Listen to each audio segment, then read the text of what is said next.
देश के आज़ादी के 75 साल बाद इस शिक्षा व्यवस्था को और स्वास्थ्य व्यवस्था को नहीं सुधारा जा सका और केवल जातिगत जनगणना जातिगत के आधार पर चुनाव लड़ा गया। भाजपा जो है उन सब चीज़ों को सर मेरी क्वेश्चन रोजगार से है सर। 1990 से लेके 2005 तक जब राजद की सरकार थी, आप गूगल पे सर्च करके देखिए कितनी सर उस समय रोजगार थी। और इस समय देश की आज़ादी में सर 30 साल मात्र 2 ही मुख्यमंत्री रहे, एक तरफ राजद की तरफ से रहे हैं और एक तरफ रहे हैं ये जेडीयू की तरफ से।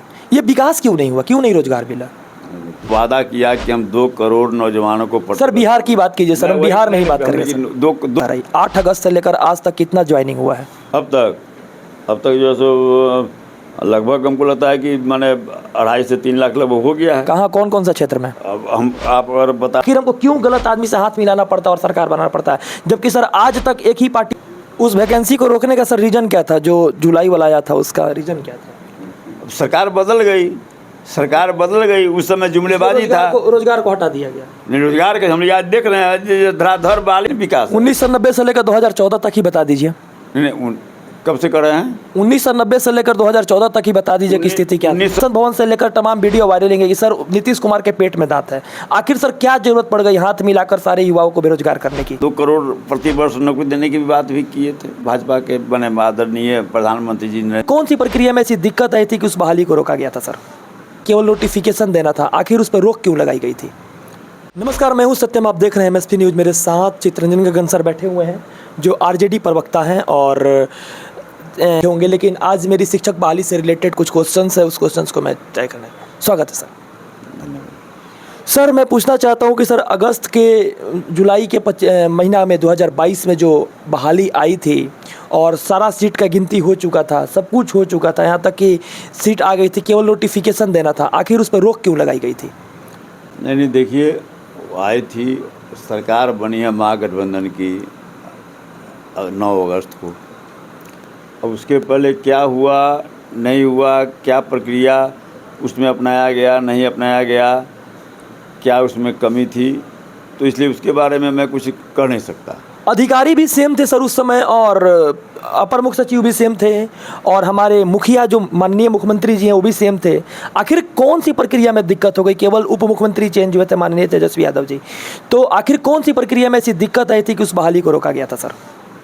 देखिए, उस समय जो सरकार थी NDA की सरकार थी जिसमें भाजपा शामिल थी। जी सर। तो भाजपा के नियत को समझना सब लोग नहीं समझ पाता है। भाजपा कभी नहीं चाहती है कि शिक्षा का विकास हो, भाजपा कभी नहीं चाहती है कि सरकारी विद्यालयों का स्तर में सुधार हो, विद्यालयों में शिक्षक की नियुक्ति हो, एक गुणवत्तापूर्ण शिक्षा बच्चों को मिले, क्योंकि उसका चरित्र ही, उसके DNA में ही दलित विरोधी, पिछड़ा विरोधी, अति पिछड़ा विरोधी, अल्पसंख्यक विरोधी उसके DNA में। इसलिए उस समय NDA की सरकार थी। हमारी आज भी जो मुखिया तो सर मुख्यमंत्री जी थे। नहीं, मुख्यमंत्री जी मुखिया थे, लेकिन आखिर जो सहयोगी है सबसे बड़ा दल उसमें भाजपा था। वित्त विभाग भाजपा के क्योंकि सरकार भी तो नौकरी देना चाह रही थी, वैकेंसी भी तो काउंट हो ही चुका था। रीजन क्या था कि ऑफ किया गया? ये तो भाजपा के नेताओं का भाषण सुनिएगा तो यही लच्छेदार 2 करोड़ प्रति वर्ष नौकरी देने की भी बात भी किए थे भाजपा के बने आदरणीय प्रधानमंत्री जी नरेंद्र मोदी जी। सर बिहार की मैं बात कर रहा हूँ, पिछले 30 साल से सरकार में मुख्यमंत्री जी एक तरफ से 15 साल राजद के तरफ से रहे और 15 साल मुख्यमंत्री जी नीतीश कुमार, और उनका बार बार कहना था कि 15 साल पर हम 15 साल देखिए। वो बार बार आते थे अपने टैग पर, अपने मुहर पे, और कभी जिस समय नहीं थी, जिस समय आप देखे होंगे कि माननीय एक वरिष्ठ नेता है लालू यादव जी सर, वरिष्ठ नेता है, मैं पूरे छात्र हित के बारे में बात बोल रहा हूँ। उनका एक ही कहना था सर, संसद भवन से लेकर तमाम वीडियो वायरल होंगे कि सर नीतीश कुमार के पेट में दांत है। आखिर सर क्या जरूरत पड़ गई हाथ मिला कर सारे युवाओं को बेरोजगार करने की? देखिए, रोजगार करने की नहीं, यही तो सवाल है कि आपने जो वादा किया कि हम 2 करोड़ नौजवानों को सर बिहार की बात कीजिए सर, हम बिहार में ही बात कर रहे हैं। 2 करोड़ में बिहार को नौकरी मिलता कि नहीं मिलता? 2 करोड़ को उन्हीं की सरकार न थी, उन्हीं के साथ न नीतीश जी थे। नीतीश जी क्या करते? जो उनके सहयोगी थे, बोलते कुछ थे, भाषण कुछ देते हैं, करते कुछ कहें।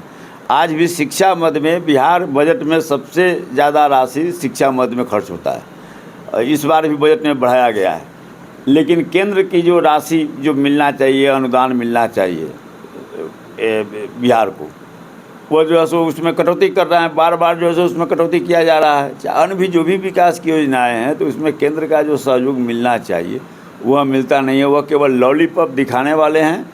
सर बात केंद्र का नहीं कर रहे हैं सर, मैटर ये है कि बिहार की शिक्षा व्यवस्था आप देख लीजिए जाकर किसी भी स्कूल में। आज मैं बताता हूँ 38 जिला में लगभग 40,000 से ऊपर स्कूल है, लगभग 5500 भवन नहीं है स्कूल का अपना, जो कि जहाँ का बच्चे अपने पढ़ते नहीं है, जहाँ के बच्चे ये नहीं करते, इसका विकास नहीं करते। किसी भी हॉस्पिटल में घुस लीजिए सर, किसी भी हॉस्पिटल में घुस लीजिए, वहाँ पर ना कोई स्ट्रक्चर है, ना कोई कुछ है, ना डॉक्टर समय से रहते हैं, तमाम बहुत सारी मौतें होती है, कुत्ता लाश नोच कर खाता है सर। मैटर ये नहीं करता है कि सरकार में सर देखिए कोई भी सहयोगी सरकार में आए, आखिर हमको क्यों गलत आदमी से हाथ मिलाना पड़ता है और सरकार बनाना पड़ता है, जबकि सर आज तक एक ही पार्टी पूरे भारत में देखे हैं कि आरजेडी किसी से हाथ मिलाने नहीं गई है, स्वच्छ अकेला रही है और वो किसी से हाथ मिलाने नहीं जाती है। लेकिन सर सरकार को 15 साल बनाम 15 साल का कर आज 30 साल तो मुख्यमंत्री 15 साल राजद की तरफ से रहे हैं और 15 साल इसके तरफ से रहे। आखिर क्या सिचुएशन है कि अभी तक देश के आज़ादी के 75 साल बाद इस शिक्षा व्यवस्था को और स्वास्थ्य व्यवस्था को नहीं सुधारा जा सका और केवल जातिगत जनगणना जातिगत के आधार पर चुनाव लड़ा गया। नहीं, जातिगत आधार पर जो है सो आप इसमें कई सवाल आप अधिक कर दिए। सवाल है कि केंद्र सरकार जो है सर, बात जो मेरी थी केंद्र सरकार से नहीं थी, बिहार लेवल पर थी। किसी बिहार को आप जब तक आप उस बिहार की बात मैं कर रहा हूँ कि जो रेवेन्यू कलेक्शन होता है 2014 में केंद्र सरकार आई थी, उसके पहले तो कांग्रेस थी। सुन लीजिए ना, रेवेन्यू कलेक्शन होता है, रेवेन्यू कलेक्शन होता है तो रेवेन्यू कलेक्शन जो होता है पहले बिहार सरकार अपने इसका सिस्टम था। जब जीएसटी लागू हो गया तो जो है सो रेवेन्यू कलेक्शन का सेंट्रलाइज हो गया, केंद्र सरकार लेती है, केंद्र सरकार को उसमें से जो है सो राज्य का जो शेयर देना है, तो वह जो है सो राज्य का जो एक्चुअल शेयर जो है उस समय भी जब यह जीएसटी लागू हुआ तो बिहार सरकार ने, उस समय महागठबंधन की सरकार नहीं थी, एनडीए की सरकार थी, उस समय भी नीतीश जी ने यह विरोध किया था कि भाई जीएसटी आप कर रहे हैं तो बिहार को यह इतना घाटा जो होगा इसकी भरपाई कैसे होगी। केंद्र सरकार ने आश्वासन दिया कि जो घाटा हो रहा है बिहार सरकार को उसकी क्षतिपूर्ति हम करेंगे, लेकिन वह क्षतिपूर्ति छोड़िए, जो माने जो रियल शेयर होना चाहिए बिहार को वह नहीं मिल रहा। ताकि किसी भी योजना को ज़मीन पर उतारने के लिए पैसे की ज़रूरत होगी कि नहीं, हम शिक्षक बहाल होगा तो उसको वेतन चाहिए कि नहीं चाहिए। दूसरा बात आपका एक विद्यालयों समग्र शिक्षा अभियान जो है जिसके तहत केंद्र को जो माने पहले यूपीए सरकार के समय में 90% अंशदान केंद्र सरकार देती थी, आज वह जो है सो 90% से घटाकर 50% कर दिया। अब यह बताइए, दूसरी बात, केंद्र प्रायोजित योजनाओं की संख्या लगातार बढ़ती जा रही है, तो आप तो इस ढंग से आप हाथ पैर आप बांध दे रहे हैं राज्य सरकार को कि वह चाह कर भी सर बात वो नहीं है, इतना अरब रुपया पास आउट हुआ देखे होंगे बीपीएससी टीआरई बहाली के लिए। देश की आज़ादी में सर 30 साल मात्र 2 ही मुख्यमंत्री रहे, एक तरफ राजद की तरफ से रहे हैं और एक तरफ रहे हैं ये जेडीयू की तरफ से। ये विकास क्यों नहीं हुआ, क्यों नहीं रोजगार मिला? सर 2014 के बाद ही ना केंद्र सरकार में बीजेपी आई, क्यों नहीं हुआ सर? रीजन मेरा ये है। नहीं तो विकास क्यों नहीं, विकास तो दिखाई पड़ रहा है। आप देखिए ना कितना किसी भी हॉस्पिटल में आप यूट्यूब पर वीडियो देखिए सर, किसी भी हॉस्पिटल में जाइए वही स्थिति, किसी भी शिक्षा विभाग में जाइए तो वही स्थिति सर। आखिर क्या? नहीं, हम लोग देखिए यह तो एक परसेप्शन बनाने का प्रयास माने किया जाता है एक सुनियोजित ढंग से भाजपा की तरफ से। सर भाजपा तो यूट्यूब पे नहीं डालती वीडियो। अभी IGIMS में अभी 2 दिन पहले बिहार का कैबिनेट ने फैसला लिया है कि वहाँ पर जो माने सब चीज़ फ्री में दिया जाएगा। अब इससे बेहतर और क्या? हमने विकास क्या, यही ना विकास 1990 से लेकर 2014 तक ही बता दीजिए। नहीं, कब से कर रहे हैं? 1990 से लेकर 2014 तक ही बता दीजिए कि स्थिति क्या? 1990 की स्थिति क्या थी? 1990 की स्थिति आप जब आप सवाल ऐसा कर रहे हैं तो आप सुनिए, 1990 की स्थिति क्या थी? क्या थी देश की आर्थिक स्थिति? देश की आर्थिक स्थिति यह थी कि जो दिवाला बोलने वाला था, मैंने यहाँ भारत का दिवालिया घोषित होने वाला था।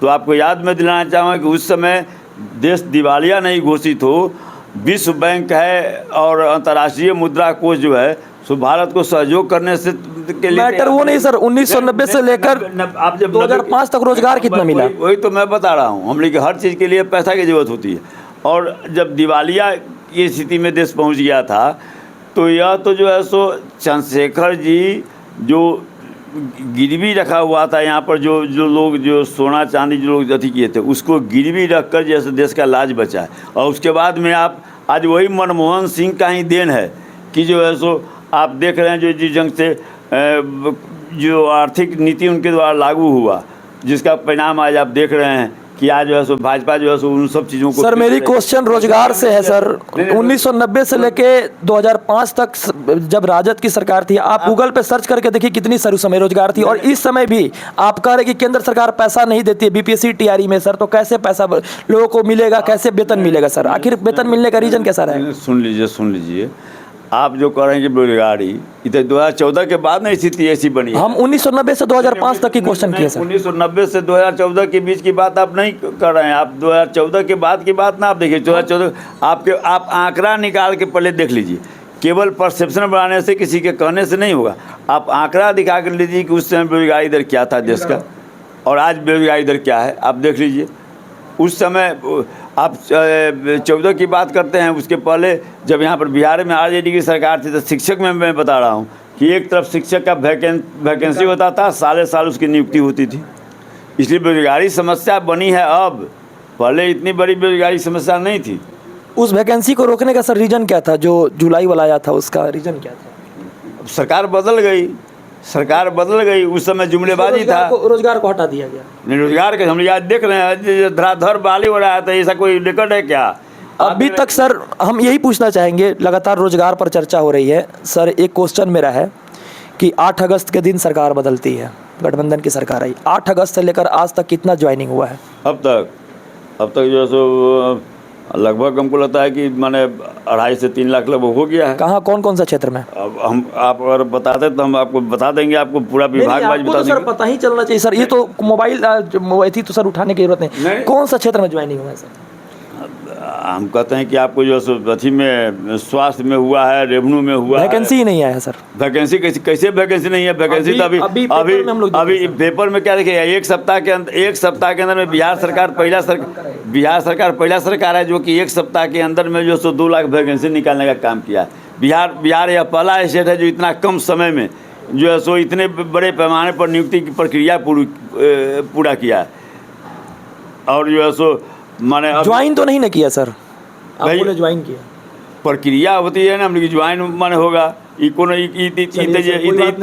जैसे सवाल है। क्वेश्चन ये है सर, क्वेश्चन ये है कि हम चाहते हैं सर, रोपिएगा, पेड़ बड़ा होगा, फल फलेगा, पेड़ रोपिएगा, फल नहीं हो रहा है जी, कोई कौन सी का प्रक्रिया ना होता है। आज आप जो है सो शिक्षक माने अभ्यर्थी बने हुए हैं, तो ऐसी हो गया कि जैसे पहला में एडमिशन लिए होइएगा, मिडिल की होइएगा, मैट्रिक की होइएगा, फिर इंटर या ग्रेजुएशन किए होइएगा, फिर ट्रेनिंग लिए होइएगा, सीटेट बीटेट क्वालिफाई किए होइएगा, फिर बीपीएस। उसके बाद बेरोजगार बन के रहेंगे सर, बीएड को बार कर दिया। ये कहना था सर लास्ट में कि अभी तक रोजगार मिला नहीं है। जब तक रोजगार मिल नहीं जाता है, हम लोग एक बेरोजगार गगन सर थे, आप सुने इनका बात भी, और इन्होंने अपना विचार को रखा। और लगातार आप MSP न्यूज़ के साथ बने रहिए और सत्य के आधार पर खबर देखते रहिए।